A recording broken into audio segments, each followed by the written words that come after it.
నమస్కారం గురువు గారు. శ్రీమాత్రే నమః. రాబోతున్న గురుమౌఢ్యమి, శుక్రమౌఢ్యమి ఏ రాశి వారిని ఎలా ప్రభావితం చేయబోతుంది? తప్పకుండా అమ్మా.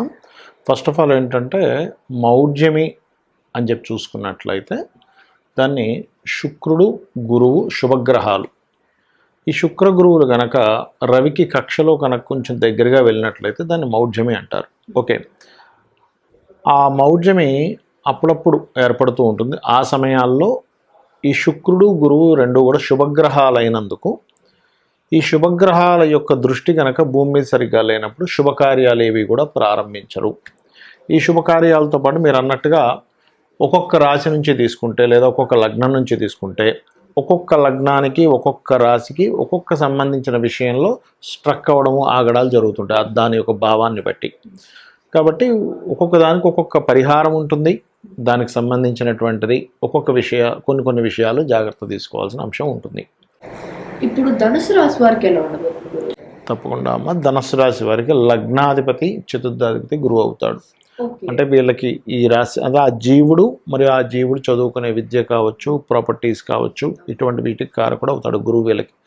అలాగే సహజంగానే లగ్నంలో కానీ ధనుసు రాశిలో కానీ జన్మించాము అంటే వాళ్ళకి శుక్ర మహర్దశ వచ్చిన, శుక్ర రాశుల్లో అంటే వృషభంలో ఉండేటువంటి గ్రహదశ వచ్చిన ఖచ్చితంగా వివాహ జీవితంలో ఇబ్బంది ఇస్తుంది ఇది. అయితే ఇక్కడ కలిగేటువంటి విషయాల్లో ఏమిటంటే వీళ్ళ జన్మజాతకంలో ఆల్రెడీ 2 వివాహాల జాతకము లేకపోతే వివాహ దోషం ఉందనుకోండి, ఇలాంటి సమయంలో అస్సలు తొందరపడకూడదు. అందులోని షష్టమాధిపతి అంటే శుక్రుడు శత్రుకారకుడు అయ్యాడు, 6వ అధిపతి కాబట్టి పాపాధిపత్యం వచ్చింది. కాబట్టి స్త్రీలతో బిజినెస్ రిలేటెడ్ సంబంధించిన విషయాల్లో ఇప్పుడు గొడవ పెట్టుకోవాల్సి వస్తుంది అన్నప్పుడు దాన్ని చాలా జాగ్రత్తగా డీల్ చేయాలి. లేనట్లయితే అది కాస్త ఇంకొంచెం వేరే శత్రుత్వాలకి దారితీస్తుంది. ఇది మెయిన్గా గుర్తుపెట్టుకోవాలి. అలాగే మరికొంతమందికి ఏంటంటే అమ్మ వేద విద్యలు నేర్చుకుంటూ ఉంటారు. ఈ ఏమంటారు మనకి వేద సంబంధించినవి, పారాయణం ఇట్లాంటివన్నీ నేర్చుకుంటూ ఉంటారు. 12 సంవత్సరాల కోర్సు ఉంటుంది అది. అలాంటి వేద విద్యలు నేర్చుకునేటువంటి వారు సరైనటువంటి ఇది ఎంచుకుంటున్నారా లేదా, సరైనటువంటి వాటిలో జాయిన్ అవుతున్నారా లేదా అనేటువంటిది ఒకటి చూసుకోవాలి. ముఖ్యంగా ఇక్కడ లగ్న చతుర్థాధిపతులు అంటే గురువు 1 and 4th లాడ్ అవుతున్నాడు. కాబట్టి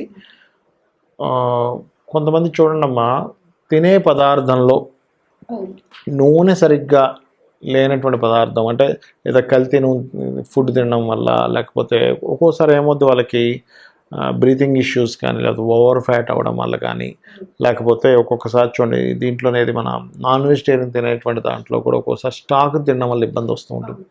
ఇటువంటి విషయాల్లో కొంత జాగ్రత్తగా ఉండాలి. అందులో ప్రధానంగా ఎవరికైనా కాస్త మతిమరుపు గట్రా ఉన్నట్లయితే ఈ సమయంలో కంబస్ట్ వల్ల ఏమవుద్దంటే కొంచెం అటువంటి ఇబ్బంది రావడము, మరియు వీళ్ళ స్కూల్లో కాలేజీలో టీచర్స్తో కొంతవరకు అంటే వీళ్ళు అప్పటి వరకు బాగా చదివి మౌఢ్యమి సమయంలో ఏమవుతుంటుందంటే 1 and 4th లాడ్ అయినందుకు వీళ్ళు సరిగా చదవకపోవడం వల్ల టీచర్స్తో వీళ్ళకి ఒత్తిడి పెరుగుతూ ఉంటుంది.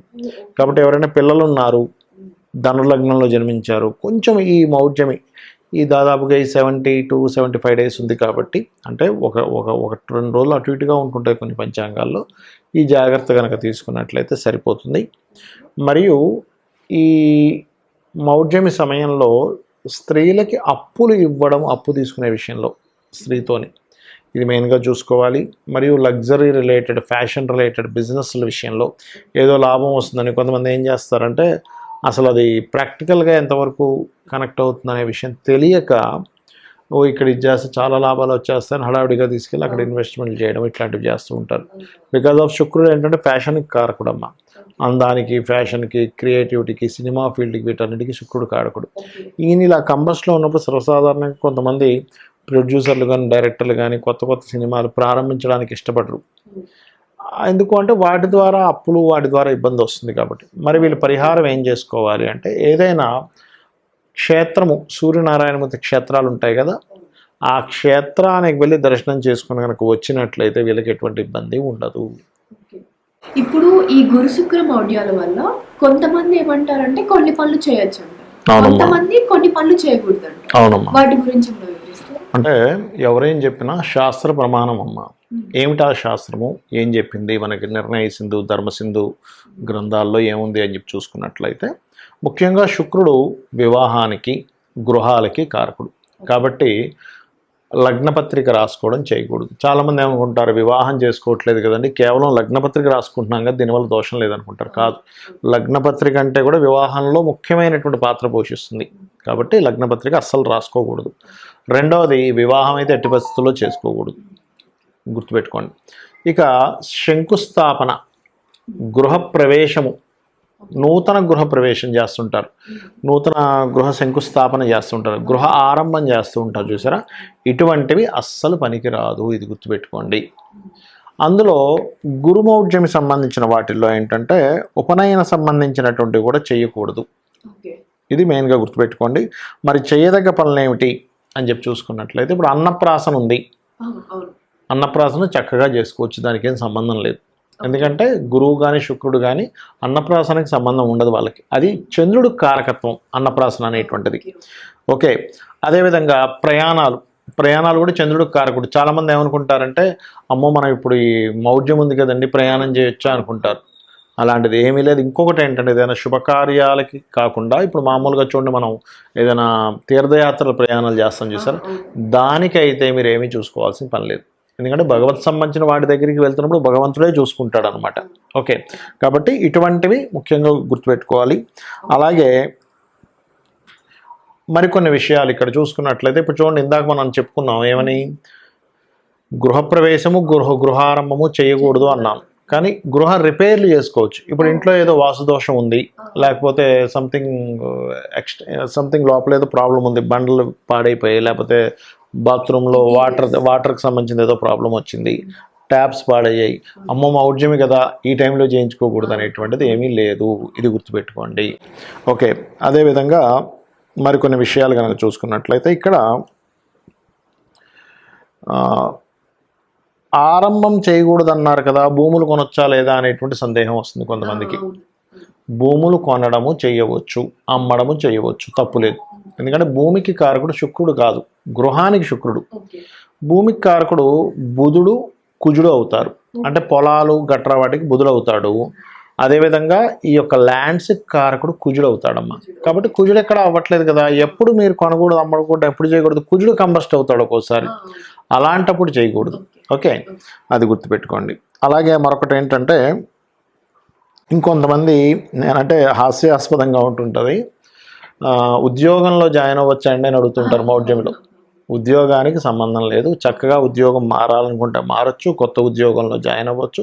ఇంకోటి శాస్త్రం ఏం చెప్తుందంటే ఉద్యోగం సంబంధించిన విషయంలో ఇన్నేమి చూసుకోవద్దు, ముందు ఉద్యోగం చాలా ముఖ్యమైనటువంటిది. కాబట్టి వీలున్నంత దగ్గరలో ఇప్పుడు ఒక ఉద్యోగం వచ్చింది, చాలామంది ఏం చేస్తారు, అమ్మో ఈ నెలంతా సరిగ్గా లేవండి నెక్స్ట్ మంత్ జాయిన్ అవుతా అంటాడు. కంపెనీ వాడు మీకోసం ఎందుకు వెయిట్ చేస్తూ కూర్చుంటాడు, తొందరలో టక్మని రేపుందా ఎల్లుండుందా ఏది బాగుంది వెంటనే జాయిన్ అవ్వాలి, కానీ దానికి ముహూర్తాలు అవన్నీ పెట్టుకుంటూ కూర్చోకూడదు. ఓకే, అది గుర్తుపెట్టుకోవాలి. అదేవిధంగా వాహన సంబంధించినవి మాత్రం కొంచెం ఒక మంచి, అంటే ఈ మౌఢ్యంలో కంపల్సరీ ఒక్కోసారి వాహనం కొనాల్సి వస్తుంది. శుక్రుడు వాహనానికి కారకుడు కొంతవరకు, అయితే శుక్రుడు ఒక్కడే కాకుండా చంద్రుడు కూడా వాహనానికి కారకుడు అవుతాడు మూమెంట్కి. కాబట్టి కొంచెం జాగ్రత్త తీసుకొని కొనాలి వాహనం విషయంలో. నూతన వస్త్రాలు కొనొచ్చా కొనకూడదా, నూతన ఆభరణాలు కొనొచ్చా కొనకూడదా, ధరించొచ్చా ధరించకూడదు, ఇట్లాంటి చాలా సందేహాలు ఉన్నాయి. వీటన్నిటికీ ఎటువంటి ఇబ్బంది లేదు అని చెప్పి శాస్త్రం మనకి చెబుతుంది. కాబట్టి ఈ విషయాలు ఖచ్చితంగా మనం పాటించాలి, ఈ విషయాలు పాటించకూడదు.